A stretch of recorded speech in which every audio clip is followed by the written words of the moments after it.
అసలు మీకు సెల్యూట్ చేయలేక ఉండలేకపోతున్నాం అసలుకి.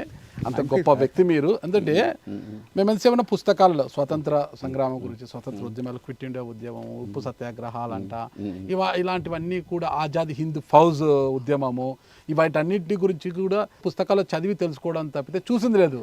కానీ ఆనాటికి ఈనాటికి మీరు సాక్షులు అన్నమాట. అందుకే మీ దగ్గరకు వచ్చాను.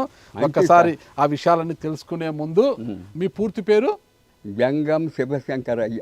జంగం శివశంకరయ్య అలియాస్ మిలిటరీ శంకరప్ప అంటారు మిమ్మల్ని. ఎందుకు? ఎందుకంటే నేను స్వాతంత్రం వచ్చిన తర్వాత ఆ మరుసటి రోజే నేను ఇండియన్ ఆర్మీలో చేరినాను దేశం కోసం. అవునా? ఓకే. ఆ మరుసటి రోజే చేరినాను.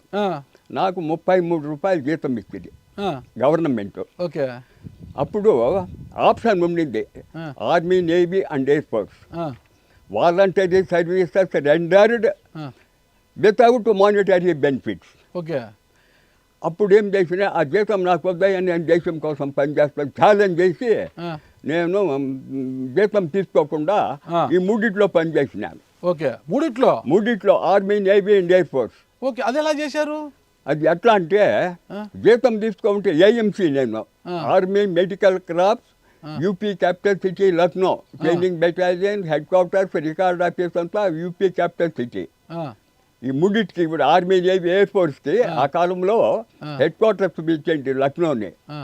అక్కడ పోతే అక్కడ ఏం చేస్తే మూడింట్లో ఏది అవసరం, ఏది ఎన్నిక పడితే దాంట్లో నేను వాలంటీర్ అంతే. మిగతాది ఎన్నిక అడుగు పెట్టింది లేదంటే, వెనక్కి అడుగు పెట్టింది లేదు. కొంచెం హిందీలో చెప్తాను, చెప్పండి. కొంచెం చెప్తా హిందీలో.